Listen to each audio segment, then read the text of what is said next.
योगा ज्ञान जर्नी परिवार में आप सभी का स्वागत है। हरिओम सभी को। क्लास शुरू करते हैं। आज हम लोग कौन कौन आए हुए हैं? ए कुमार, आरती त्रिपाठी, आभा जी, अजय जी। आज हम लोगों का पहला क्लास है एनाटॉमी एंड फिजियोलॉजी का, शारीरिक रचना और क्रिया विज्ञान। ओके, अच्छे से दिख रहा है स्क्रीन पे?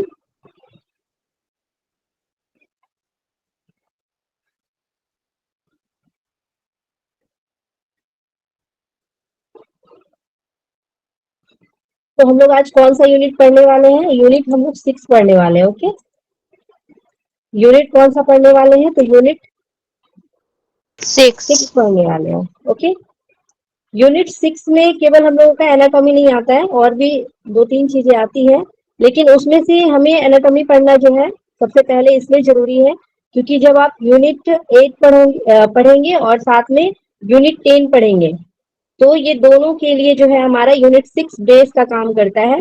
साथ में यूनिट 6 में आपके डाइट एंड न्यूट्रिएंट्स जो आपके यूनिट 7 में आते हैं, वहां भी जो है थोड़ा मोड़ा काम करता है बेस का। तो मेन 8 और 10 यूनिट के लिए बेस का काम करता है। सर आप लोगों को यूनिट 1 से लेके यूनिट 5 तक पढ़ाएंगे, और मैं यूनिट 6 से लेके यूनिट 10 तक पढ़ाऊंगी। ठीक है, तो एक चीज सर कवर करेंगे 1 से लेके 5 तक, और उसके बाद 5 से 10 तक मेरे द्वारा कवर किया जाएगा योगा का पेपर 2 का। ओके, तो यूनिट अगर हम लोग 6 का बात करते हैं जिसमें एनाटॉमी एंड फिजियोलॉजी आता है, इसमें आप एग्जाम में अगर क्वेश्चन देखे होंगे तो आपको पता चला होगा कि क्वेश्चन बहुत ज्यादा इससे पूछे जाते हैं। 10 से 12 क्वेश्चन आपको देखने को मिलता है। सिर्फ एनाटॉमी से बात किया जाए तो 10 से 12 क्वेश्चन जो है एग्जाम में आते हैं इससे। तो बहुत ज्यादा इंपॉर्टेंट हो जाता है हमारा ये टॉपिक, और ये रिलेट भी करता है यूनिट 8 से और यूनिट 10 से। तो इस वजह से ये पहले पढ़ना बहुत ज्यादा इंपॉर्टेंट हो जाता है, और इसे बहुत अच्छे से पढ़ना है ताकि आपके बेस जो है अच्छे से क्लियर हो सके। ओके, क्लियर है सभी को? Okay, yes. तो हम लोग भी देखेंगे एनाटॉमी एंड फिजियोलॉजी। कैसा लग रहा है? पीडीएफ सही है ना? ओके, तो हम लोग सबसे पहले सिलेबस देखेंगे। ओके, कोई भी यूनिट्स पढ़ने से पहले हम लोग क्या करते हैं, उनका सिलेबस देखना बहुत जरूरी होता है। बिना सिलेबस का आपको पता नहीं चलेगा कि क्या एग्जाम में क्वेश्चन पूछे जाते हैं। तो सिलेबस देखेंगे यूनिट 6 का, जिसमें हम लोग सबसे पहले देखेंगे कोशिका यानी कि सेल। सेल के बारे में, इंट्रोडक्शन ऑफ सेल के बारे में पढ़ेंगे। ऊतक मीन्स टिश्यू के बारे में। अंग और अंग तंत्र का परिचय देखेंगे, ऑर्गन्स एंड ऑर्गन सिस्टम के बारे में। कोशिका का आधारभूत शरीर रचना क्रिया विज्ञान के बारे में देखेंगे। तो बेसिक जो है फिजियोलॉजी ऑफ सेल, और उसके उसके साथ ही हम लोग सेल के कंपोनेंट्स के बारे में देखेंगे, जो भी कोशिका के कोशिकांग है, और उसके साथ ही सेल मेम्ब्रेन, कोशिका झिल्ली, उसके साथ ही कोशिका झिल्ली के द्वारा पदार्थ एवं जल का संचालन। ठीक है, तो यानी कि transport of substance and water through membrane. उसके साथ ही जैव विद्युत क्षमता के बारे में, यानी कि बायो इलेक्ट्रिकल जो है पोटेंशियल, इसके बारे में हम लोग देखेंगे। तो ये आपका जो है सबसे पहला यूनिट 6 का पहला टॉपिक हो गया। उसके बाद हम लोग देखेंगे, सिलेबस देखना बहुत जरूरी है क्योंकि सिलेबस से आपके बहुत सारे क्वेश्चन जो है आ जाते हैं। 1 से 2 क्वेश्चन आपके सिलेबस से बनते हैं, इसमें सिलेबस देखना जरूरी हो जाता है। उसके साथ ही हम लोग दूसरा टॉपिक इसमें देखेंगे तो कंकाल तंत्र है, जिसे हम लोग क्या बोलते हैं, स्केलेटन सिस्टम बोलते हैं। कंकाल तंत्र, जिसमें हम लोग कंकाल समस्त अस्थियों के नाम देखेंगे, और इससे सबसे ज्यादा क्वेश्चन आपके एग्जाम में पूछे जाते हैं। ठीक है, अस्थियों के नाम यानी कि नेम्स ऑफ ऑल बोन्स। आप लोग जो भी प्रीवियस ईयर क्वेश्चन किए होंगे, एक बात और आप लोगों को बता देती हूँ, 2017 से लेके 2025 तक अभी जितने भी क्वेश्चन प्रीवियस ईयर आए हुए हैं, पीवाईक्यू जितने भी आए हुए हैं, वो आपको देखना बहुत जरूरी है। अभी से आप लोग क्या कीजिए, एक एक जैसे कि 2017 से बनाना शुरू कर दीजिए, एक कॉपी ले लीजिए मोटा सा, और उसे लिखना अभी से शुरू कर दीजिए, ताकि आपके एग्जाम आते आते जितने भी प्रीवियस ईयर क्वेश्चन आए हुए वो आपके कंप्लीट हो जाए। और ये पीवाईक्यू जो है मेरे द्वारा करवाया भी गया है, आप लोग प्लेलिस्ट में जाके देख सकते हैं। 2017 से लेके 2025 तक बहुत सारे लोगों को इसका बेनिफिट हुआ है। अभी रिजल्ट भी जैसे आएगा तो आप लोग देखेंगे इसके बारे में। तो मेरे कोई भी चीज पढ़ाई करने से पहले क्या होता है ना, आपको ये जानना होता है कि क्वेश्चन किस प्रकार पूछे जाते हैं। जब तक आपको ये पता नहीं चलेगा कि क्वेश्चन किस प्रकार पूछे जाते हैं, तब तक आपको एग्जाम देने से कोई मतलब नहीं रह जाता। तो सबसे अच्छा तरीका पढ़ने का यही होता है कि आपको सबसे पहले ये देखना पड़ेगा कि क्वेश्चन कहाँ-कहाँ से पूछे जाते हैं। आपको सिलेबस पता है, लेकिन फिर भी आपको क्वेश्चन के थ्रू देखना है। जब आप क्वेश्चन लगाओगे तो आपको और भी क्लियर होगा कि कौन-कौन सा टॉपिक हमें पढ़ना है, कौन-कौन सा टॉपिक हमें छोड़ना है। ये स्मार्ट स्टडी हो जाता है आपके लिए। तो इस वजह से ये ज़रूरी है पीवाईक्यू अभी से लगाना। अगर आपको कुछ भी नहीं आता ना, फिर भी पीवाईक्यू लगाइए। ठीक है? क्योंकि आप सिलेबस यूनिट 1 से लेके यूनिट 10 तक आप तो यहाँ पढ़ेंगे ही हम लोगों के साथ। अभी दिसंबर तक आपका कंप्लीट हो जाएगा और पहले से पीवाईक्यू जब आप करे रहेंगे तो और भी आपको क्लियर होते जाएगा। और उसके साथ ही आप लोग मेरे से क्रॉस क्वेश्चन भी कर सकते हैं कि मैम ये वाला क्वेश्चन आया हुआ था, ये आपने नहीं बताया या फिर ये आपने बताया। तो सारा कुछ आप लोग थोड़ा सा मेरे से भी ये कर सकते हैं ना, इसलिए जरूरी है लगाना। ओके, चलिए। तो स्केलेटन सिस्टम में सबसे ज्यादा जो वेरी वेरी इंपॉर्टेंट टॉपिक है, इससे क्वेश्चन आता ही आता है, समस्त अस्थियों के नाम, यानी कि नेम्स ऑफ ऑल बोन्स। उसके साथ ही संधियां और मांसपेशियां, उपास्थि। किन्हीं का माइक खुला है तो बंद कर ले।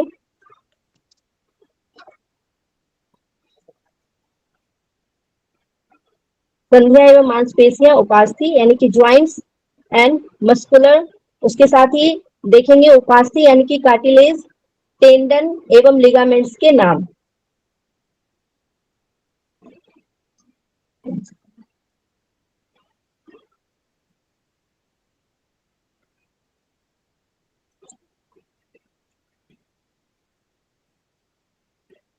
ओके,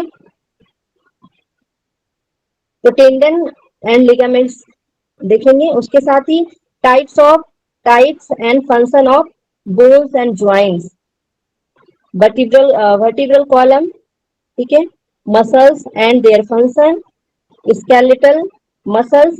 उसके साथ ही जो भी कैरेक्टरिस्टिक्स एंड फंक्शंस है मसल्स के, और मसल्स के जो है कॉन्ट्रैक्शंस एंड रिलैक्सेशन के बारे में देखेंगे। उसके बाद न्यूरोमस्कुलर जंक्शन के बारे में देखेंगे।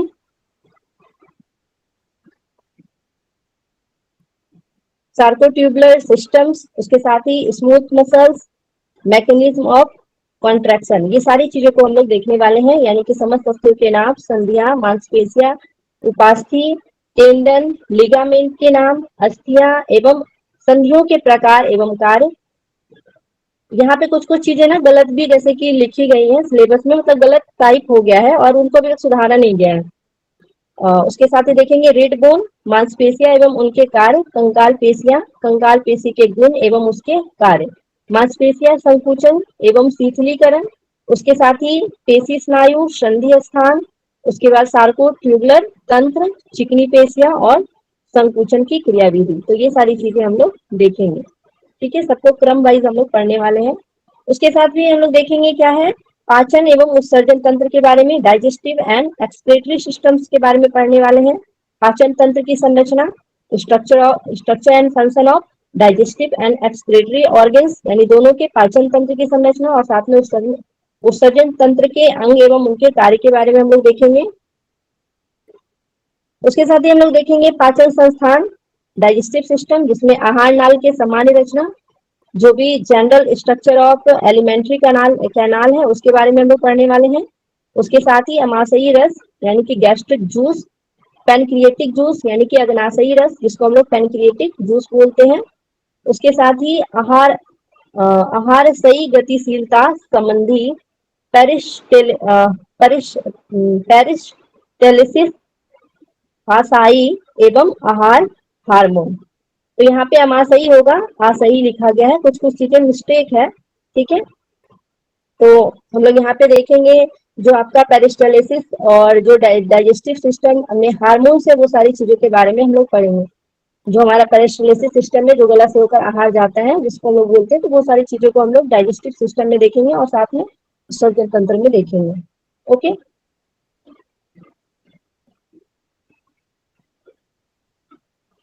नेक्स्ट हम लोग देखेंगे वृक्क की क्रियाविधि, यानी कि फंक्शन ऑफ किडनी। वृक्क में किडनी होता है, तो किडनी के फंक्शन के बारे में पढ़ेंगे। वृक्क की संरचना, स्ट्रक्चर ऑफ किडनी के बारे में देखेंगे। उसके साथ ही नेफ्रॉन में जो रेनल यूनिट है उसको देखने वाले हैं। ग्लोमेरुलर ग्लोमेरुलर फिल्ट्रेशन के बारे में, री एब्जॉर्प्शन के बारे में, स्वाति क्रियाविधि के बारे में, मूत्र का संश्लेषण एवं उत्सर्जन क्रियाविधि और डायलिसिस। तो ये सारी चीजों को हम लोग देखने वाले हैं। Reabsorption, tubular secretion, mechanism of urine formation और expression and dialysis. Okay, next हमारा टॉपिक ये है। उसके बाद हम लोग देखेंगे तंत्रिका तंत्र एवं ग्रंथियां के बारे में, यानी कि जो हमारा नर्वस सिस्टम्स है और जो भी हमारा ग्लैंड्स है, तो उसके बारे में देखने वाले हैं। न्यूरॉन की संरचना के बारे में इस बार आपके क्वेश्चन पूछे गए थे। न्यूरॉन की संरचना से जो है आपको ये अच्छे से क्लियर होना चाहिए, बहुत इजी क्वेश्चन पूछा गया था। मतलब अगर आप नॉर्मल अभी कभी बायो कभी पढ़े होंगे तो आंसर आप लगा सकते हैं। तो न्यूरॉन की संरचना, उसके कार्य, तंत्रिका तंत्र के विभिन्न उपांग एवं उनके कार्य, ग्रंथियों के प्रकार, अंतःस्रावी और बहिर्स्रावी यानी कि जो आपके एंडोक्राइन सिस्टम है और साथ में एक्सोक्राइन ग्लैंड्स है। एंडोक्राइन और एक्सोक्राइन ग्लैंड के बारे में देखेंगे। उसके साथ ही महत्वपूर्ण अंतःस्रावी और बहिर्स्रावी ग्रंथियां, जो भी इंपॉर्टेंट जो एंडोक्राइन और एक्सोक्राइन ग्लैंड्स है उसके बारे में देखेंगे।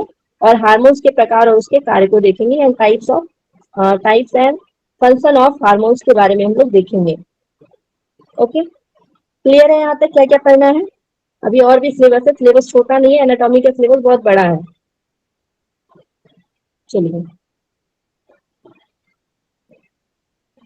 नेक्स्ट हम लोग देखेंगे संवेदी तंत्रिका तंत्र, यानी कि सेंसरी जो हमारा नर्वस सिस्टम है। ग्राही तंत्रिका तंत्र, रिसेप्टर्स नर्वस सिस्टम्स। तंत्रिका तंत्र के उच्चतर कार्य, जो higher function of nervous systems है। उसके साथ ही स्नायु संधि के बारे में, साइनेप्स। उसके साथ ही हम लोग देखेंगे प्रत्यावर्ती क्रिया, स्पर्श वेदना तंत्र, दृष्टि गर्भ और दृष्टि सोरिस्पॉन्डिंग अवस्थाएं। ठीक है, करस्पॉन्डिंग होगा यहाँ पे, हिंदी में जो है नहीं देखना है, हिंदी में थोड़ा मिस्टेक है। ओके, विजुअल और करस्पॉन्डिंग कंडीशंस के बारे में हम लोग देखेंगे। इसको और भी हम लोग तोड़ तोड़ के देखेंगे, ये तो आपके सिलेबस में ऐसे दिया गया थोड़ा यहाँ पे। उसके बाद देखेंगे हम लोग हृदय और रक्त परिसंचरण तंत्र। देखिए यहाँ पे जो श्वसन तंत्र है उसको भवशास्त्र लिख दिया गया है। ठीक है, तो ये जो है यहाँ पे मिस्टेक है आपके सिलेबस में लिखा हुआ। कार्डियोवास्कुलर और होम्योलिम्फेटिक सिस्टम्स के बारे में, blood circulation and haemolymphatic components and functions के बारे में देखेंगे। सर्कुलेटरी सिस्टम्स, उसके साथ ही फंक्शनल और anatomy of heart, properties of heart sounds, flow cycle of cardiac activity, pressure, variations in cardiac cycle. उसके साथ ही डेफिनेशन ऑफ ब्लड सेल्स, उसके साथ ही compositions of blood and plasma. तो ये सारी चीजों के बारे में हम लोग सीखने वाले हैं।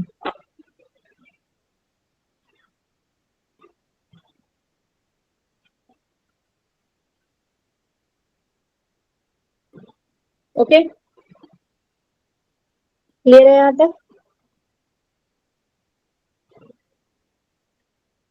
यहाँ देखिए मैकेनिज्म ऑफ रेस्पिरेशन, यहाँ पे श्वसन को, यहाँ श्वसन तंत्र समझिएगा। ठीक है, ये भौ लिखा गया, ये आपके स्व है। तो मैकेनिज्म ऑफ जो है रेस्पिरेशन, उसके बाद आपको वायु का आदान प्रदान, श्वसन क्रिया के नियंत्रण, गैसों का परिवहन, हाइपोक्सिया, ऑक्सीजन की न्यूनता जिसको हम लोग बोलते हैं, कृत्रिम श्वसन और फेफड़ों में गैर जो है श्वसन कार्य को हम लोग देखेंगे।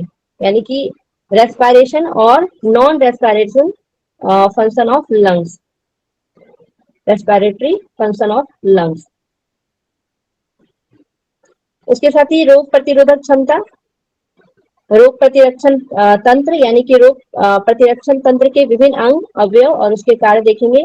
Immune system, different organs and function of the immune system, इसके बारे में हम लोग देखेंगे। तो ये आपके टोटल सिलेबस हो गए, जिसको हम लोगों को अच्छे से कवर करना है। यूजीसी नेट की तैयारी के लिए बहुत ज्यादा ये इंपॉर्टेंट है। क्लियर है सभी को यहाँ तक सिलेबस?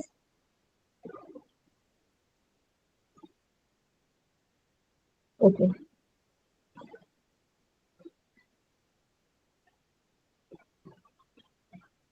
सबसे पहले आपके सिलेबस में क्या दिया गया था? कोशिका के बारे में, कोशिका, उत्तक, अंग और अंग तंत्र का परिचय, introduction of cell, tissue organs and organ system. दूसरा दिया इसमें पढ़ना है हमें कोशिका के का आधारभूत शरीर क्रिया विज्ञान, यानी कि जो आपके बेसिक जो है साइकोलॉजी ऑफ सेल, तो वो देखना है। उसके साथ ही कोशिका की संरचना और कोशिकांग, कोशिका झिल्ली यानी कि सेल स्ट्रक्चर, सेल जो ऑर्गेनल्स है, और साथ में सेल मेम्ब्रेन, और साथ में कोशिका झिल्ली द्वारा पदार्थ एवं जल का संचालन यानी कि importance of substance and water through cell membrane. जैव विद्युत क्षमता यानी कि bio electrical potential, bio electrical potential. तो ये हम लोग सेल स्ट्रक्चर में देखने वाले हैं। आप सभी लोग सेल से परिचित होंगे। उसी प्रकार हमारा स्केलेटन सिस्टम है, जिसको हम लोग पढ़ेंगे तो देखेंगे। इस प्रकार आप पिक्चर के थ्रू भी यहाँ समझ सकते हैं। उसके बाद हम लोग देखने वाले हैं डाइजेस्टिव सिस्टम्स के बारे में। ठीक है, डाइजेस्टिव सिस्टम के बारे में ऐसे ही क्रम से आपको पढ़ाया जाएगा, ये सारी चीजें आपको ध्यान रखना है। उसके बाद एक्सक्रीटरी सिस्टम के बारे में हम लोग देखेंगे। नेफ्रॉन फंक्शन के बारे में देखेंगे। नेफ्रॉन आपके एग्जाम के लिए बहुत ज्यादा इंपॉर्टेंट हो जाता है, वेरी वेरी इंपॉर्टेंट टॉपिक है आपका nephron. Nervous systems, nervous system भी आपके लिए बहुत ज्यादा इंपॉर्टेंट है, इससे एग्जाम में क्वेश्चन पूछा गया था, पूछा भी जाता है। उसके बाद जो आपके सेंसरी नर्व सिस्टम्स है, कार्डियोवास्कुलर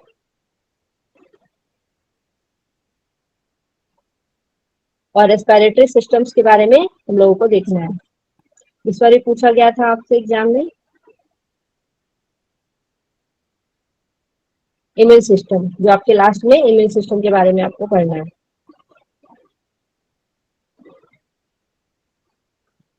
ठीक है, यहाँ तक क्लियर है सभी को? सिलेबस में किसी प्रकार का प्रॉब्लम है तो आप लोग पूछ सकते हैं। यहाँ तक क्लियर है ना?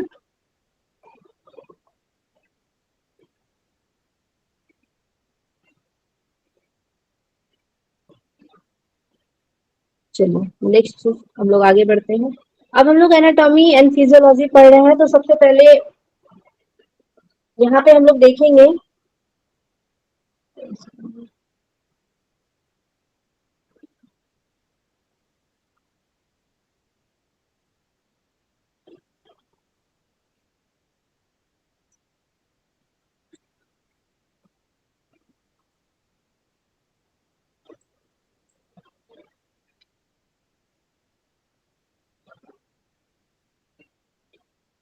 सबसे पहले तो आपको ये पता होना चाहिए कि एनाटॉमी क्या होता है।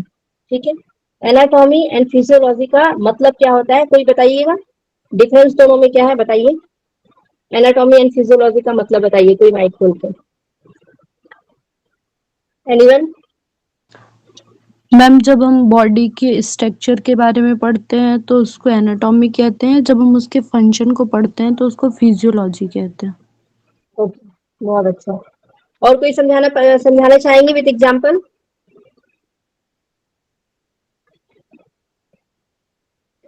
एनीवन?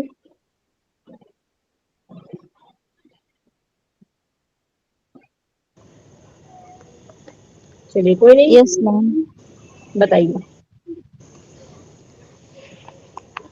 जैसे बॉडी एनाटोमी में एक पार्ट्स है उसका, हम लोग नेफ्रॉन को भी ले सकते हैं। नेफ्रॉन के बारे में पढ़ेंगे, नेफ्रॉन के पार्ट्स के बारे में। प्रोक्सिमल कॉन्वोल्यूटेड ट्यूब्यूल्स हुआ, फिर उसके बाद loop of Henle, distal convoluted tubules, collecting duct, सारे हुए वो हुए एनाटॉमी में आ जाएंगे। और उसका फिजियोलॉजी में उसके जो फंक्शंस है, उसमें जो फिल्ट्रेशन का काम होता है वो हो जाएगा। जी ठीक बहुत है ना अच्छा, मैम? जी बहुत अच्छा आपने एग्जांपल दिया है। तो एनाटॉमी यानी कि शरीर के स्ट्रक्चर, शरीर के स्ट्रक्चर के स्टडी को हम लोग क्या बोलते हैं? बॉडी के स्ट्रक्चर के अध्ययन को हम लोग क्या बोलते हैं? तो एनाटॉमी बोलते हैं।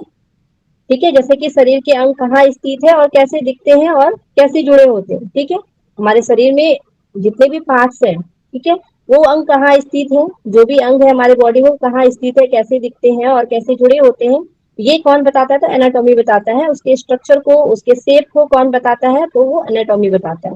ओके, उसी प्रकार फिजियोलॉजी को देखेंगे तो शरीर के अंगों के कार्यों यानी कि बॉडी के जो फंक्शन का जो स्टडी है, बॉडी के फंक्शन के स्टडी को क्या बोलते हैं, तो उसको फिजियोलॉजी बोलते हैं। यानी कि वो अंग कैसे काम करता है, जैसे कि डाइजेस्टिव सिस्टम, ये आपके क्या हो गया, एनाटॉमी। फिजियोलॉजी यानी किस प्रकार वो कार्य करता है, कैसे उसमें खाना पचता है ना, किस प्रकार उसमें डाइजेशन होता है, ये सारी प्रोसेस क्या है, तो उसका फिजियोलॉजी है।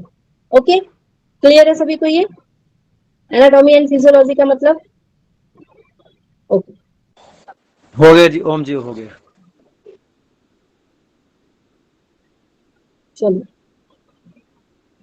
तो एनाटॉमी अगर सिंपल वर्ड में आपको याद रखना हो तो क्या है और कहाँ है, ठीक है, what is there and where it is. और फिजियोलॉजी क्या बताती है कि कैसे काम करता है, यानी कि tells us how it works. ठीक है, सिंपल वर्ड में आप इसको यहाँ पे याद रख सकते हैं। अब हम लोग देखते हैं,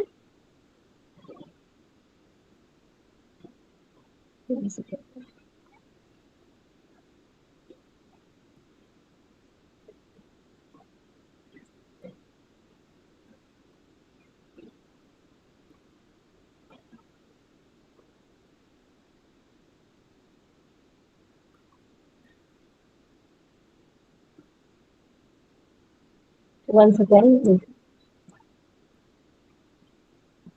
ऊपर नीचे हो गया थोड़ा।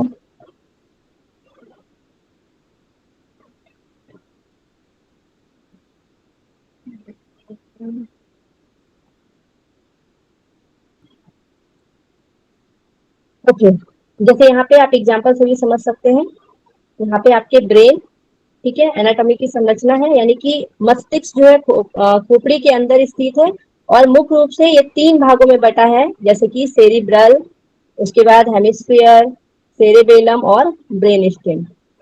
ये आपके क्या है, ये एनाटॉमी है।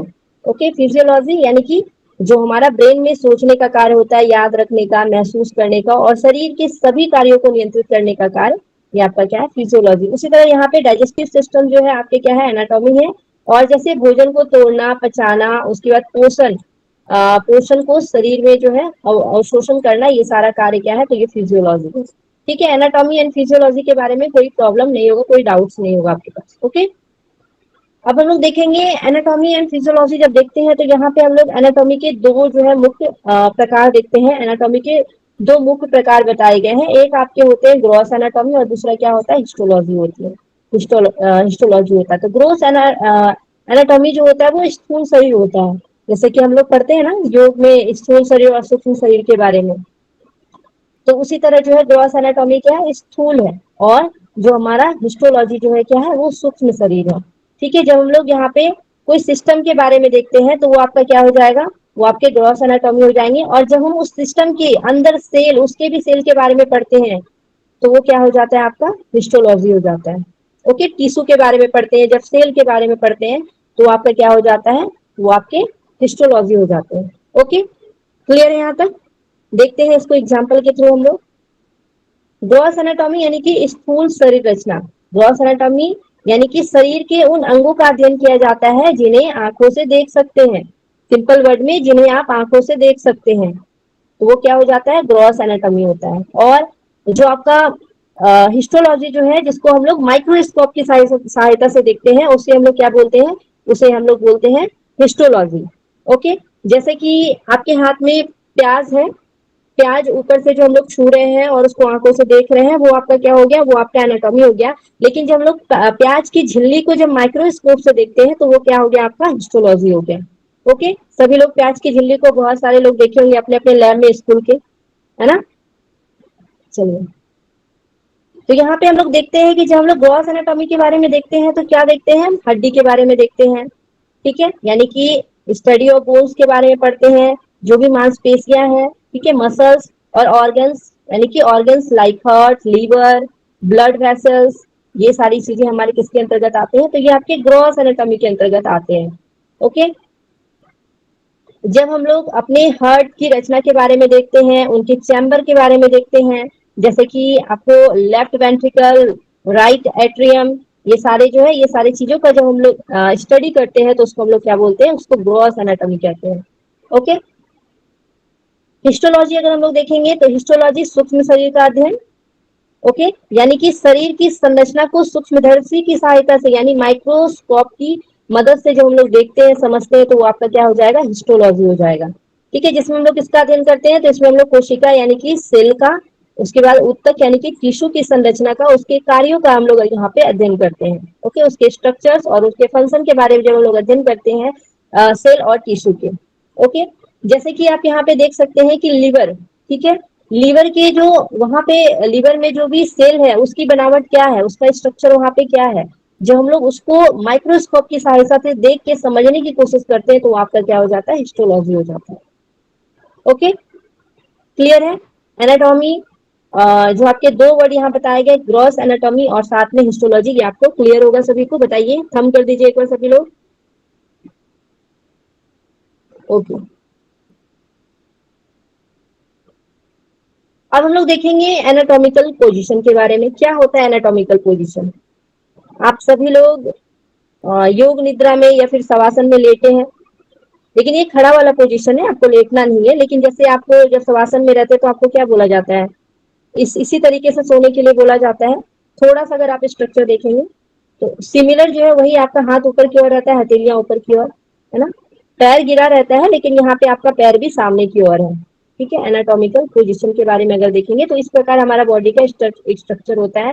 हमारा चेहरा जो है सामने की ओर, आंख जो है सामने की ओर देख रहा होता है, हथेलियां जो है आगे की ओर खुली होती है, और पैर का जो आपका पंजा है वो भी आगे की ओर रहता है। तो ये आपके एनाटॉमिकल जो है पोजीशन के बारे में आपको पता होना चाहिए। एनाटॉमिकल पोजीशन के बारे में हम लोग क्यों पढ़ते हैं, क्योंकि यहाँ पे जो है इसका यूज हम लोग क्या करते हैं, हमारे शरीर का शरीर की किस प्रकार रचना का हम लोग वर्णन करेंगे, यानी कि शरीर की रचना का वर्णन करने के लिए हम लोग पढ़ते हैं एनाटॉमिकल पोजीशन को। ठीक है, किस प्रकार हमारा बॉडी का जो है निर्माण हुआ है, रचना हुआ है, तो इस वजह से हमें ये देखना पड़ता है। यानी कि उसकी किसी भी दिशा या फिर कोण को समझने के लिए या बताने के लिए संदर्भ बिंदु की तरह ये कार्य करता है। ठीक है, जब एनाटॉमी में हम लोग देखते हैं, जैसे डॉक्टर लोग को सारा कुछ पता होता है किस साइड क्या है ना, ये सारी चीजें। अभी और भी आपके एग्जाम में इसी जैसे क्वेश्चन बन सकते हैं, आपसे ये पूछा जा सकता है कि एनाटॉमिकल पोजीशन जो होता है उसमें हमारा यहाँ पे देखेंगे जैसे कि क्या क्या इसकी विशेषताएं होनी चाहिए। तो आपको ये ध्यान रखना है कि व्यक्ति सीधे खड़ा हो, सबसे पहले तो सीधा खड़ा होना चाहिए। ठीक है, यानी कि पर्सन स्टैंड अपराइट, चेहरा सामने की ओर हो, फेस इज फेसिंग फॉरवर्ड, यानी कि चेहरा सामने की ओर हो। उसके साथ ही दोनों हाथ शरीर के बगल में होते हैं, सटा हुआ भी नहीं है, ठीक है, शरीर के बगल में होते हैं। यहाँ कुछ डिस्टेंस नहीं दिया गया है, लेकिन शरीर के बगल में आपको ध्यान रखना है। ठीक है, उसके साथ ही हथेलियां आगे आगे की ओर खुली होती है, तो हथेलियां जो है आगे की ओर होगी, ये आपको ध्यान रखना है। फेसिंग फॉरवर्ड, पैर सीधा और आगे की ओर होता है, fit straight and facing forward.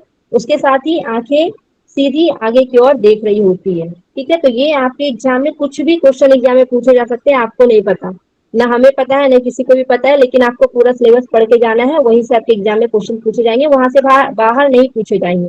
इस वजह से हमें प्रत्येक चीज का अध्ययन करना बहुत ज्यादा ही जरूरी हो जाता है। ओके, क्लियर है सभी को एनाटॉमिकल पोजिशन?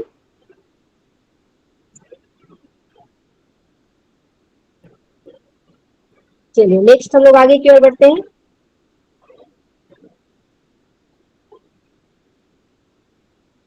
अब यहाँ पे हम लोग देखेंगे एनाटॉमिकल पोजीशन में जैसे खड़े हैं और भी चीजें जो कि आपके एग्जाम में पूछी जा सकता है, जो हमारे इमेजिनरी लाइन बॉडी के लिए, जैसे कि हम लोग अपने अर्थ में कैसे इमेजिनरी लाइन को बनाए हुए हैं। ठीक है, कर्क रेखा, मकर रेखा, विषुवत रेखा, इस तरीके से बनाए हुए हैं ना इमेजिनरी लाइन, हमारा जो ग्लोब है। उसी प्रकार हमारे बॉडी के लिए भी इमेजिनरी लाइन बनाया गया है। ठीक है, इमेजिनरी लाइन बॉडी के लिए बनाया गया है, जिसे हम लोग क्या बोलते हैं, बॉडी के जो बीचों बीच से होकर गुजरता है, बॉडी के बीचों बीच से होकर गुजरता है, नाक के सीध से, नाभि से होते हुए, तो इसे हम लोग क्या बोलते हैं, इसे हम लोग मिड लाइन बोलते हैं। क्या बोलते हैं इसको? Mid line. ठीक है, ये आपको ध्यान रखना है। मिड लाइन क्या करता है, बॉडी को लेफ्ट एंड राइट में डिवाइड करता है। ठीक है, लेफ्ट एंड राइट में डिवाइड करता है, ये आपको ध्यान रखना है। ओके, क्लियर है सभी को यहाँ तक?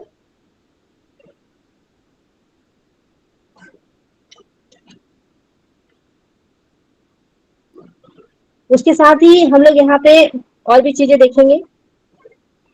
जैसे कि अगर बॉडी के रूट से बात करते हैं, ठीक है, जड़, जैसे कि हाथ का ये जड़ है, ठीक है, तो ये बॉडी के देखिए ये जो कंधा है वो बॉडी से सटा हुआ है, तो जो पास होता है उसे क्या बोलते हैं, प्रॉक्सिमल बोलते हैं, पास को प्रॉक्सिमल, ठीक है, ये बॉडी के पास है तो इसे क्या बोलते हैं, प्रॉक्सिमल, ठीक है, ये इस तरीके से आपको यहाँ पे ध्यान रखना है। और जो बॉडी से दूर है, जैसे कि यहाँ से अगर डिस्टेंस देखेंगे तो आपको बॉडी से ये दूर नजर आएगा, डिस्टल, हाथ जो आपका है वो क्या है, बॉडी से दूर है, इसको क्या बोलते हैं, तो डिस्टल बोलते हैं। डिस्टल, डिस्टल को डिस्टेंस से आप रिलेट कर सकते हैं, ठीक है, डिस्टल को डिस्टेंस से आप रिलेट कर सकते हैं, यानी कि दूर। तो प्रॉक्सिमल यानी कि पास होता है, जो आपके शरीर के पास हो, और डिस्टल यानी कि जो शरीर से दूर हो। ओके, तो ये हर जगह पे इसको हम लोग मेजर कर सकते हैं, जैसे कि आपका ये पैर है, ठीक है, तो ये पैर, ये जो आपके पैर का क्या है, रूट पॉइंट है, ठीक है, तो आपका यहाँ पे जैसे कि ये जांघ है, और यहाँ पे आपका जो है टिबिया, जो यहाँ पे आपकी हड्डी पाई जाती है, तो अगर इसकी तुलना अगर हम करेंगे तो ये आपका क्या है, रूट के पास है, तो ये प्रॉक्सिमल है, और ये क्या हो जाएगा, ये डिस्टल्स हो जाएगा, ठीक है, डिस्टल यानी कि दूर हो जाएगा, ठीक है। हर चीज में हम लोग ऐसा कर सकते हैं कि पास और दूर के दृष्टिकोण से अगर हम लोग देखेंगे तो पास को क्या बोला जाता है, प्रॉक्सिमल, और दूर को क्या बोला जाता है, तो डिस्टल बोलते हैं हम लोग। क्लियर है, पहले ये बताइए, प्रॉक्सिमल एंड डिस्टल्स क्लियर है, बताइएगा।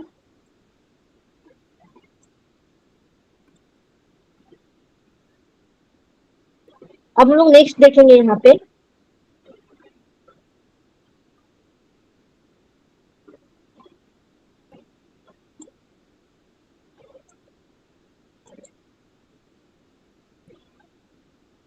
जो शरीर के बीच से होकर जो लाइन गुजरती है उसको क्या बोलते हैं, उसको मिड लाइन बोलते हैं, और मिड लाइन के जो पास में होती है उसे क्या बोलते हैं, उसे मीडियन बोलते हैं, और जो मिड लाइन से दूर होती है उसको क्या बोलते हैं, तो लेटरल बोलते हैं, ठीक है। जैसे कि अगर हम यहाँ पे देखेंगे, इनर थाई के बारे में बात करें और आउटर थाई के बारे में बात करेंगे, तो इनर थाई जो होते हैं आपके मिड लाइन के क्या होते हैं, मिड लाइन के पास में होते हैं, तो आपका मीडियल हो जाएगा। और जो आपके आउटर जो थाई है वो क्या है, तो वो आपके मिड लाइन से दूर है, इसलिए उसको क्या बोलते हैं, लेटरल।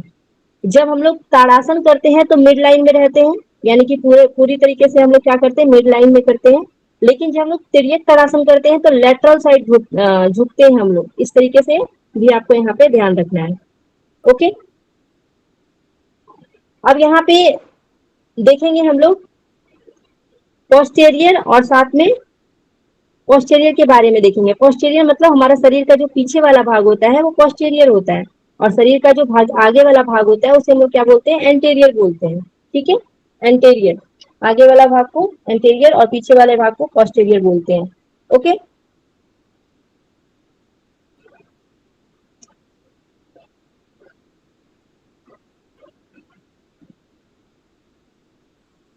क्लियर सभी को बताइएगा।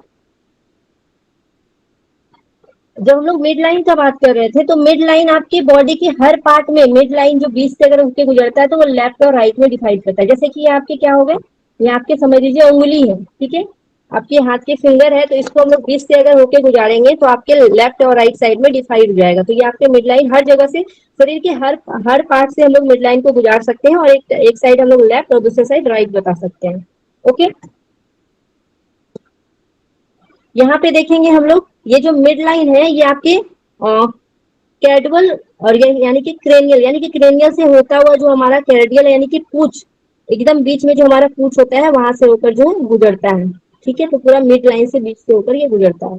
प्रॉक्सिमल और डिस्टल आपको यहाँ पे समझ में आ गया है, लेटरल मिड लाइन के बेस पे, और मीडियल भी आपको यहाँ पे समझ में आ गया होगा। अब हम लोग देखेंगे सुपीरियर और साथ में इंफेरियर के बारे में, ठीक है, सुपीरियर और इंफेरियर के बारे में देखेंगे। सुपीरियर मीन्स क्या होता है, ऊपर की ओर, यानी कि शरीर के ऊपर के कोई भी पार्ट क्या हो जाएगा, तो आपका क्या होगा, सुपीरियर होगा।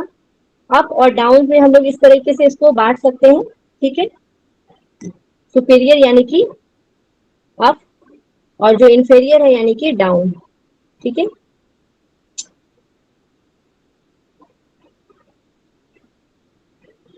इंफेरियर यानी कि डाउन, ठीक है। तो आपके शरीर, आप बॉडी के प्रत्येक पार्ट को ऊपर की ओर नीचे की ओर जो है आप डिवाइड कर सकते हैं, ठीक है। जैसे कि अगर आप हाथ पूरा लेते हैं तो हाथ के ऊपर वाला जो ये पार्ट हो जाएगा ये आपका क्या हो जाएगा, ये सुपीरियर हो जाएगा, और जो हाथ के नीचे वाला पार्ट हो जाएगा हैंड के, वो क्या हो जाएगा, तो वो आपका इंफेरियर हो जाएगा।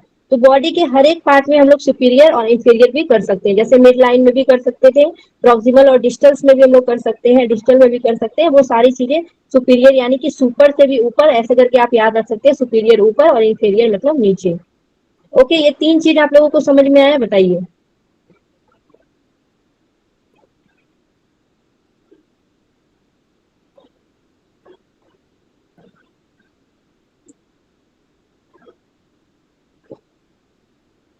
मैम एक बार फ्रंट और बैक वाला बता दीजिए ना, ओके, बता बॉडी का फ्रंट पार्ट और बैक पार्ट।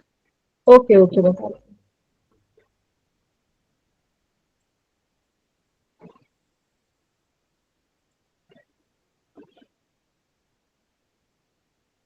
यहाँ से देखते हैं हम लोग, ठीक है।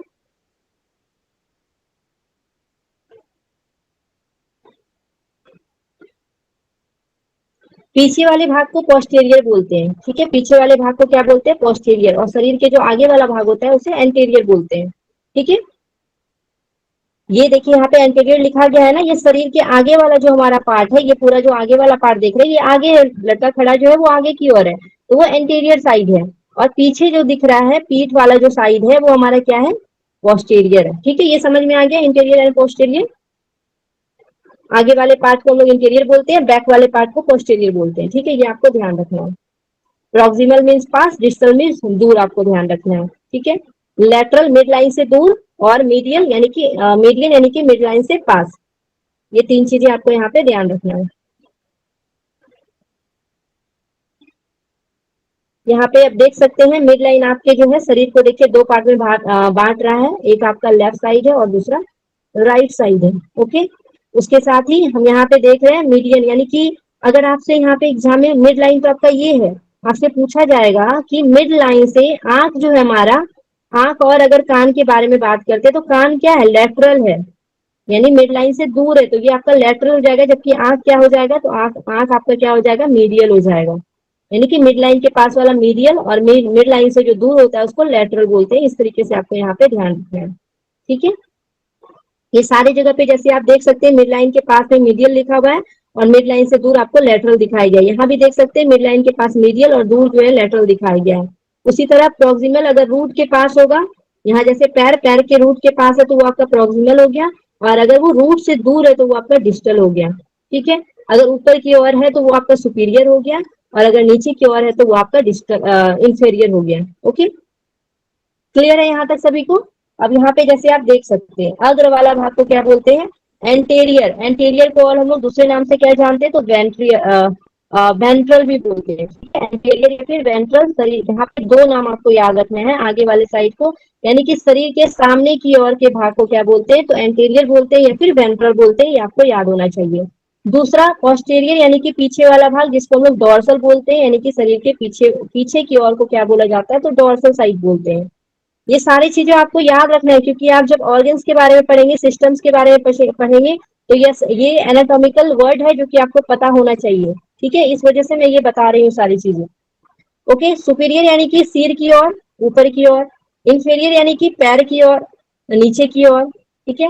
मीडियल यानी कि मध्य, यानी कि शरीर के मध्य रेखा की ओर, और लेटरल यानी कि शरीर के किनारे की ओर। तो ये सारी चीजें अभी हम बता भी दी हैं, अब तो यहाँ पे लिखा भी गया है, तो आपको यहाँ पे बिल्कुल भी डाउट नहीं होगा। किन्हीं को भी डाउट है तो क्वेश्चन पूछ सकते हैं, एनीवन, कोई शंका है किन्हीं को। चलिए अब हम लोग देखेंगे इमेजिनरी लाइन के बारे में। हमारे बॉडी में 3 इमेजिनरी जो है लाइन होता है, देख लेते हैं यहाँ से, पहले इसको समझ लेते हैं, उसके बाद हम लोग देखेंगे। सबसे पहले हम लोग देखते हैं 3 प्लेन के बारे में। 3 प्लेन यानी कि शरीर के 3 आधार बताए जाते हैं, ठीक है। 3 आधार के बारे में देखेंगे। एक जो आधार होता है आपका ट्रांसवर्स बोलते हैं, ठीक है, ट्रांसवर्स प्लेन बोलते हैं, जिसको हम लोग हॉरिजेंटल प्लेन भी बोलते हैं, ठीक है, जो कि हमारे शरीर को अप एंड डाउन में बांटता है, ठीक है। शरीर को अप एंड डाउन यानी कि शरीर के बीच से ऐसे कोई लाइन गया हुआ है, वो हमारे शरीर को ऊपर और नीचे की ओर बांटता है, ठीक है। तो शरीर के प्रत्येक पार्ट में हम लोग ऐसा कर सकते हैं और ये प्लेन को क्या बोलते हैं? ट्रांसवर्स प्लेन बोलते हैं या फिर हॉरिजेंटल प्लेन बोलते हैं। जो शरीर को ऊपर और नीचे में बांटे उसे क्या बोलते हैं? आपको याद रखना है, ट्रांसवर्स प्लेन या फिर हॉरिजेंटल प्लेन, जो कि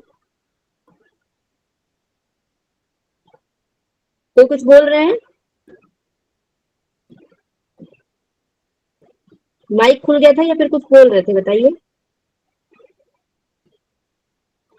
बोल रहे थे मैम, सॉरी। ओके, ठीक है। तो ये आपको ट्रांसवर्स एंड हॉरिजेंटल प्लेन के बारे में समझ में आया। ऊपर और नीचे शरीर को दो बराबर भागों में अगर बांटेंगे तो वो आपका क्या कहलाएगा? अप और डाउन, यानी कि ये आपका ट्रांसवर्स प्लेन में अप एंड डाउन में बांटते हैं ट्रांसवर्स प्लेन को। ओके, शरीर के किसी भी पार्ट में बांट सकते हैं, जैसे कि आप ये वाला पार्ट ले लीजिए, अपने चेहरे को इस और बीचों बीच अगर इस प्रकार काटते हैं तो ये भी आपके अप एंड डाउन हो जाएंगे।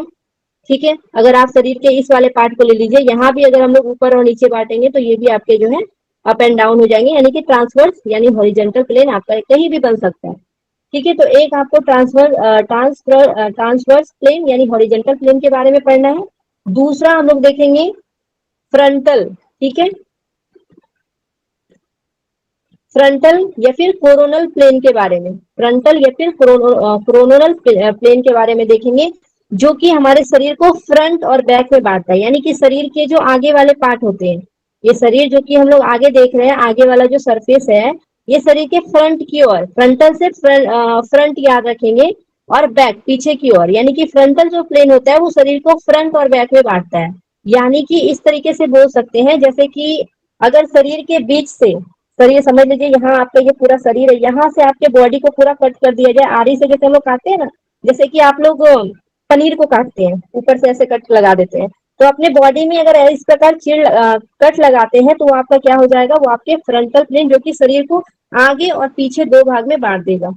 क्लियर है ये सभी को? बताइए फ्रंटल प्लेन के बारे में, जो शरीर को फ्रंट साइड और बैक साइड में बांट देगा। ठीक है, ओके। नेक्स्ट हम लोग देखेंगे आपका एक और प्लेन है, ये तो दूसरा प्लेन हुआ, तीसरा प्लेन के बारे में देखेंगे जिसको हम लोग सेजाइटल प्लेन बोलते हैं। ठीक है, सेजाइटल प्लेन, सेजाइटल प्लेन या फिर लेटरल प्लेन भी इसको बोलते हैं। ठीक है, जो कि हमारे शरीर को दो पार्ट में बांटता है, लेफ्ट और राइट साइड में बांटता है। ठीक है, जैसे हम लोग मिड लाइन पढ़े थे ना, तो वही मिड लाइन आपको ध्यान रखना है। ठीक है, ये आपको दो साइड में बांटता है, मिड लाइन जो आपके होते हैं, जो सेजाइटल प्लेन जो है आपको लेफ्ट और राइट में बांटता है। ठीक है, सेजाइटल प्लेन किसमें बांटता है? आपके शरीर को लेफ्ट और राइट में बांटता है, यानी कि शरीर के बीचों बीच अगर हम काट देंगे, एक साइड राइट हो जाएगा और एक साइड लेफ्ट हो जाएगा, तो वो आपका क्या हो जाएगा? बीचों बीच अगर इस तरीके से कटता है, यानी लेफ्ट और राइट साइड होता है, उसको हम लोग क्या बोलते हैं? उसे सेजाइटल प्लेन कहते हैं। ठीक है, तो तीन टर्म्स आपको ध्यान रखना है, ट्रांसवर्स प्लेन या फिर हॉरिजेंटल प्लेन, यानी कि हमारा शरीर का ऊपर वाला भाग और नीचे वाला भाग दो पार्ट में बांट दिए, ऊपर और नीचे वाला भाग, यानी कि अप एंड डाउन, शरीर को दो भाग में काट देते हैं, तो वो आपका क्या है? ट्रांसवर्स यानी हॉरिजेंटल प्लेन। और जो आपका फ्रंटल प्लेन होता है, फ्रंटल प्लेन, वो आपके शरीर को क्या करता है? तो फ्रंटल प्लेन में हम लोग देखे थे यहाँ पे कि आगे वाला पार्ट, यानी कि शरीर को दो बराबर भागों में आगे और पीछे की ओर जो हम लोग काट देते हैं, आगे वाला भाग अलग है और पीछे वाला भाग जब अलग हम लोग करते हैं तो आपका फ्रंटल प्लेन कहलाता है, यानी फ्रंट और बैक साइड। और जो सेजाइटल प्लेन होता है, हमारे शरीर के बीच से जो है अगर काट दिया जाए, जिसे यानी कि राइट साइड और लेफ्ट साइड में बांट देगा, तो वो क्या हो जाएगा? सेजाइटल प्लेन हो जाएगा। कोई किन्हीं को तीनों पता चल गया है तो बताइए, तीनों अगर समझ में आ गया है तो बताइए, कोई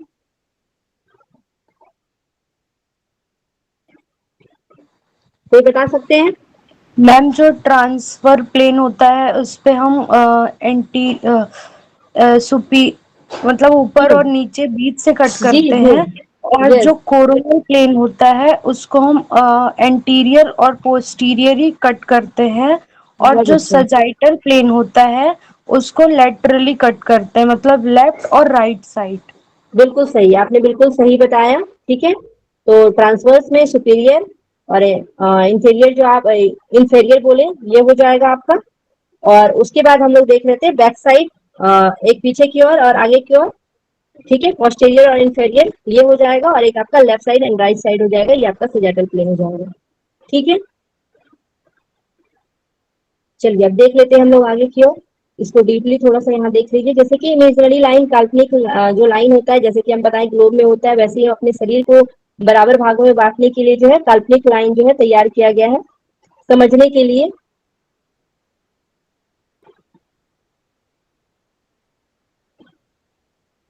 जैसे कि हम यहाँ पे सबसे पहले देखेंगे मीडियल लैटरल भी हम लोग समझ चुके थे, तो इसे भी रहने देते हैं। लैटरल भी हो चुका है, ये सब आप लोग पढ़ सकते हैं। अब देखिए जो चीज मैं समझाई हूँ यहाँ पे दिख रहा है पिक्चर में, अब आपको किसी को भी दिक्कत नहीं होगा। देख सकते हैं यहाँ पे ट्रांसवर्स है, ठीक है, जो आपके शरीर को ऊपर की ओर और नीचे की ओर डिवाइड करता है अप एंड डाउन में। और ये आपका जो है फ्रंटल हो गया, जो शरीर के आगे फ्रंट की ओर और पीछे की ओर जो डिवाइड करता है। और एक सजाइटल हो गया, जो शरीर को बीच से अगर हम लोग उसको काट दें यानी कि लेफ्ट और राइट साइड में डिवाइड करता है, तो वो आपका सजाइटल प्लेन हो गया, ठीक है।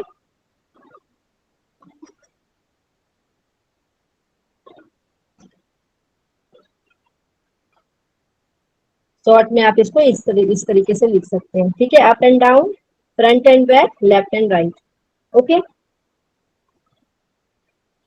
अब हम लोग देखेंगे सबसे पहले यहाँ पे जो एनाटॉमिकल जो प्लेन्स हैं, और जिसमें हम लोग सबसे पहले सजाइटल प्लेन के बारे में देखेंगे। शरीर को दाएं और बाएं भाग में बांटता है, ठीक है, शरीर को दाएं और बाएं भाग में ये बांटता है। उसी प्रकार हम लोग फ्रंटल प्लेन को देखते हैं, जिसको हम लोग दूसरा नाम भी आपको ध्यान रखना है। फ्रंटल प्लेन को और क्या बोलते हैं? कोरोनल प्लेन बोलते हैं। फ्रंटल प्लेन को क्या बोलते हैं? तो कोरोनल प्लेन,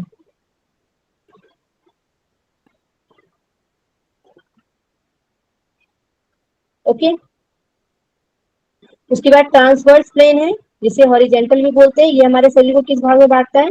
तो सुपीरियर और इंफीरियर में बांटता है। सुपीरियर और इंफीरियर भाग में बांटता है ट्रांसवर्स प्लेन, ओके। और यहाँ पे एंटेरियर और पोस्टेरियर में हमारा कौन बांटता है? तो फ्रंटल यानी कि कोरोनल प्लेन जो है एंटेरियर और पोस्टेरियर भाग में बांटता है। एक और प्लेन आपको ध्यान रखना है, होता तो तीन ही प्लेन है, लेकिन एक और आपको इमेजिनरी लाइन ध्यान रखना है ऑब्लिक प्लेन के बारे में, यानी कि शरीर को तिरछा काटने वाला। या तो ऐसे काट दे या तो ऐसे काट दे, ठीक है। तिरछा अगर काटता है तो उसे ऑब्लिक प्लेन बोलते हैं, तिरछा काटना एंगल में, न पूरी तरह क्षैतिज न लंबवत, ओके। तो इसको हम लोग क्या बोलते हैं? Oblique plane. अगर आपके एग्जाम में क्वेश्चन पूछा जाता है कि कितने प्लेन है, तो अगर ऑप्शन में 3 रहेंगे तो 3 मारेंगे, 4 रहेगा तो 4 मारेंगे, ओके। अब कुछ और हम लोग देखेंगे इंपॉर्टेंट जो एनाटॉमिकल जो टर्मिनोलॉजी है, महत्वपूर्ण शब्दावली है, और भी हम लोग देख लेते हैं। एंटेरियर और वेंट्रल, एंटेरियर और वेंट्रल यानी कि फ्रंट साइड। फ्रंट साइड को हम लोग क्या बोलते हैं? फ्रंट साइड वाला जो पार्ट होता है, शरीर के सामने का जो भाग होता है, उसे हम लोग एंटेरियर बोलते हैं, आगे की ओर एंटेरियर। और उसी का दूसरा नाम क्या है? आपका वेंट्रल है, ठीक है। दो नाम आपको यहाँ पे ध्यान रखना है, जैसे कि पेट वाला भाग। उसी प्रकार पोस्टेरियर देखते हैं, यानी कि पोस्टेरियर का दूसरा नाम क्या है? तो डोर्सल। पोस्टेरियर का दूसरा नाम डोर्सल है, यानी कि बैक साइड, शरीर के पीछे का भाग, जिसे यानी कि पीठ। उसी प्रकार सुपीरियर, सुपीरियर यानी कि अबव, यानी कि ऊपर की ओर, जैसे कि सिर। सिर क्या है? ऊपर का भाग है। उसके बाद हम लोग देखेंगे इंफेरियर, इंफेरियर यानी कि बिलो, नीचे की ओर, यानी कि पैर जो है इंफेरियर होता है कमर से। उसके साथ ही मीडियल यानी कि towards mid line, mid line के अगर पास में होता है, मिड लाइन की ओर होता है, मध्य की ओर होता है, तो उसको हम लोग क्या बोलते हैं? उसको हम लोग मीडियल बोलते हैं। यानी कि हृदय जो होता है वो लंग्स से मिड लाइन में है। जो हमारा हार्ट है वो हार्ट जो है वो लंग्स के मिड लाइन में है। उसी प्रकार लेटरल जो होता है ये अवे फ्रॉम मिड लाइन, एक वर्ड में आपका लिखा हुआ आ सकता है, away from the mid line, यानी बाहर की ओर। बाहर की ओर यानी कि कान जो होता है वो नाक के लेटरल होता है, ठीक है। कान क्या होता है? तो नाक के लेटरल यानी कि दूर होता है, बाहर की ओर होता है, ठीक है। ये सारे चीज तो मैं बता दी हूँ। और देख लीजिए, जैसे प्रॉक्सिमल, प्रॉक्सिमल यानी कि नियर ऑफ ओरिजिन। प्रॉक्सिमल यानी कि ओरिजिन के जो पास में होता है, रूट के पास में मैं बताई थी, जड़ के निकट जो होता है, जैसे कि हमारा कंधा, वो प्रॉक्सिमल है। और डिस्टल, डिस्टल क्या होता है? तो फार ऑफ ओरिजिन, यानी कि जो ओरिजिन से दूर होता है, जो रूट से दूर होता है, उसे हम लोग डिस्टल बोलते हैं। यानी कि हाथ जो होता है डिस्टल होता है कंधे से। उसके बाद सुपरफिशियल, सुपरफिशियल यानी कि नियर सरफेस, सुपरफिशियल यानी कि सतह के पास, यानी कि त्वचा जैसे कि आपका सुपरफिशियल होगा। और डीप, डीप यानी कि फार फ्रॉम सरफेस, यानी कि सतह से दूर। यानी कि ये अब आपको समझना है, सुपरफिशियल और डीप। सुपरफिशियल क्या होता है? जब जैसे कि कभी कभी हम लोगों को कहीं खुजली होता है, इचिंग होता है, तो हम लोग नोचते हैं, तो ऊपर वाला क्या होता है? चमड़ा कभी कभी छिला जाता है, तो वो आपका क्या हुआ? सुपरफिशियल हुआ। लेकिन जब अगर आपको समझ लीजिए आपने आपके हाथ में नाई पे भूल से कभी अंदर गड़ गया, ठीक है, तो अंदर की ओर जो डीप जो चला जाता है, जो कि घाव बना देता है, वो आपका क्या हो जाएगा, डीप, यानी कि फार ऑफ सरफेस, यानी कि सतह से दूर चला जाना, वो आपका डीप हो जाएगा। और सतह के जो ऊपर में है, नियर ऑफ जो सरफेस है, जहां थोड़ा मोड़ा आपको इचिंग हुआ है, तो वो आपका क्या है, वो सतह के पास है। ठीक है, ये दोनों वर्ड क्लियर हुआ, सुपरफिशियल और डीप। ठीक है, उसके बाद हम लोग देखते हैं कुछ छूटा हुआ है क्या।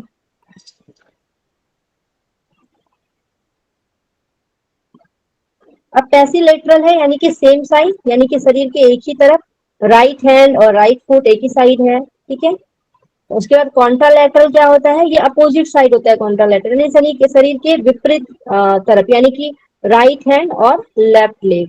ठीक है, राइट हैंड और लेफ्ट लेग। तो ये सारा जो है एनाटॉमिकल पोजीशन है, जो कि आज आप लोगों का क्लियर हुआ होगा। कुछ क्वेश्चन हम लोग कर लेते हैं, ताकि और भी आपके डाउट्स यहाँ पे क्लियर हो जाए।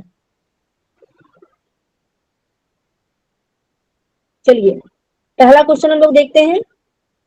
सभी को क्लियर है ना, अभी तक में जितना पढ़ाई क्लियर हो गया होगा सभी को, बताइए। ओके, पहला क्वेश्चन है, एनाटॉमिकल पोजीशन में हथेलियां किस दिशा में होती है, बताइए। फॉरवर्ड। क्या होता है आगे की ओर, फॉरवर्ड, आगे फॉरवर्ड की हो। ओर। ठीक है, तो आंसर आगे क्या की हो ओर। जाएगा, आगे की ओर। ओके, आगे। दूसरा हम लोग देखेंगे, निम्नलिखित में से कौन सा एनाटॉमिकल पोजीशन की विशेषता नहीं है, आपको यहाँ पे बताना है कि विशेषता नहीं है। एक और ऑप्शन नीचे चला गया,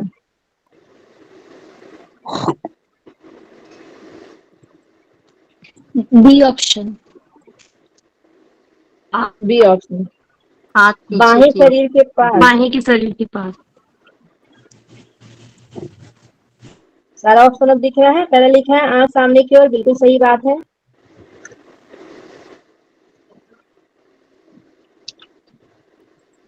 तो आंखें जो है सामने की ओर होती है, पैर एक साथ, उसके साथ बाहें शरीर के पास है, दूसरा हाथ पीछे की ओर, हाथ तो पीछे की ओर बिल्कुल भी नहीं होगा। ठीक है, पैर बी भी एक साथ ऑप्शन। होगा। Okay, option D. Option D. देखते हैं ऑप्शन, आप तो क्या बोल रहे हैं, कोई बी बोल रहे हैं और कोई बाहें शरीर के तो पास ही रहता है ना।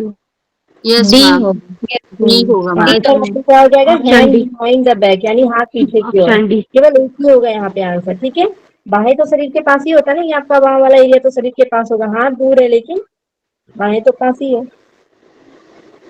नेक्स्ट हम लोग देखेंगे क्वेश्चन, कि कौन सा तल शरीर को बाएं और दाएं भाग में विभाजित करता है। Sagittal plane. C sagittal. C. Sagittal plane जो होता है वो शरीर को क्या करता है, तो बाएं और दाएं भाग में विभाजित करता है, बिल्कुल सही है, सजाटल प्लेन हो जाएगा। नेक्स्ट आपको बताना है कि कौन सा कोरोनल तल जो होता है वो शरीर को किन दो भागों में विभाजित करता है, coronal plane. B option B. Front और बैक में भागता है ना। Anterior and posterior. ओके, तो एंटीरियर एंड पोस्टीरियर हो जाएगा, यानी कि फ्रंट और बैक में बांटता है। ठीक है, तो यहाँ पे ध्यान रखिएगा, फ्रंट और बैक, यानी कि एंटीरियर और पोस्टीरियर। नेक्स्ट क्वेश्चन देखेंगे हम लोग, ट्रांसवर्स तल को और किस नाम से हम लोग जानते हैं, बताइए। हॉरिजॉन्टल। Horizontal plane horizontal. बोलते हैं। ओके, हॉरिजॉन्टल जो है प्लेन बोलते हैं ट्रांसवर्स तल को। नेक्स्ट हम लोग देखेंगे कि एक ऊर्ध्वाधर तल जो शरीर की मध्य रेखा से होकर गुजरता है, क्या कहलाता है। Option B. B B B option. Okay, तो mid sagittal plane, sagittal plane भी होता है वो बीच से जाता है, तो मिड सैजिटल प्लेन आपको यहाँ पे ध्यान रखना है। नेक्स्ट क्वेश्चन है आपका, जो तल सैजिटल तल के समानांतर होता है परंतु मध्य रेखा से होकर नहीं गुजरता है, क्या कहलाता है। ऑब्लिक। डी। डी। तिरछा काटता है। सभी लोग डी बोल रहे हैं। तिरछा काटता है। ऑब्लिक। ऑप्शन, हाँ, ऑप्शन डी।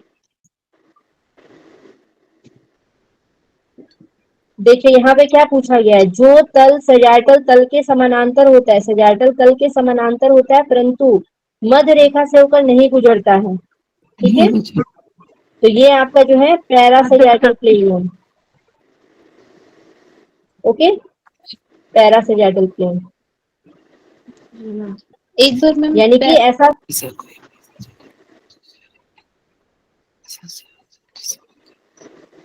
पीडीएफ में एक बार देख लीजिएगा, उसमें पैरासैजिटल जो है एक दिया गया था, ये लिखना था।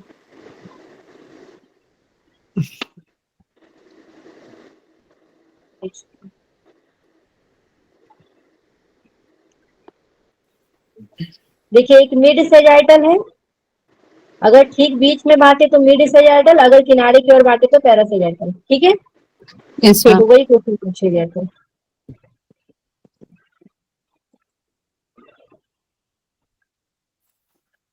नेक्स्ट क्वेश्चन है आपका, निम्नलिखित में से कौन सा शारीरिक तल तिरछा होता है?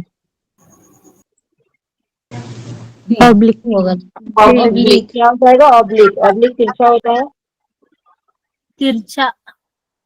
निम्नलिखित में से कौन सा शब्द जो है शरीर के मध्य रेखा के पास की संरचना को दर्शाता है? मध्य रेखा के पास, मीडियल। Medial, medial.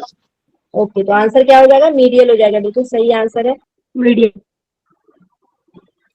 अब आपको बताना है लैटरल शब्द किसे संदर्भित करता है? लैटरल, दूर।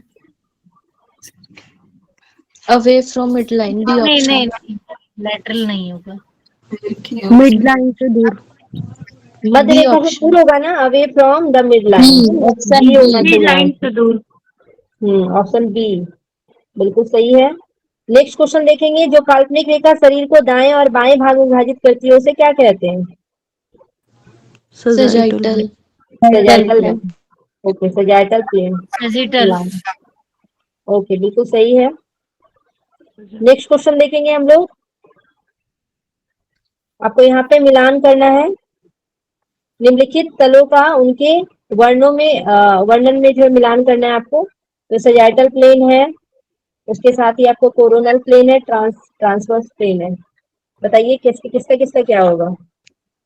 फर्स्ट का सी है, सेकंड का ए है, थर्ड का बी। बी। क्या हो जाएगा बताइए? फर्स्ट का C. Divide body, left and right. First का C. Okay, left and right part sagittal. Coronal का क्या हो जाएगा? Divide A option. ऑप्शन है डिवाइड बॉडी, फ्रंट एंड तो यहाँ बैक। पे फ्रंट और बैक हो जाएगा। जी मैम। और ट्रांसवर्स क्या हो जाएगा? तो अपर एंड बी। लोअर साइड, ठीक है। इस तरीके से आपको यहाँ पे ध्यान up and down. Up and down. Next आपका क्वेश्चन है आपसे पूछा गया है, एसेशन एंड रीजन का क्वेश्चन है।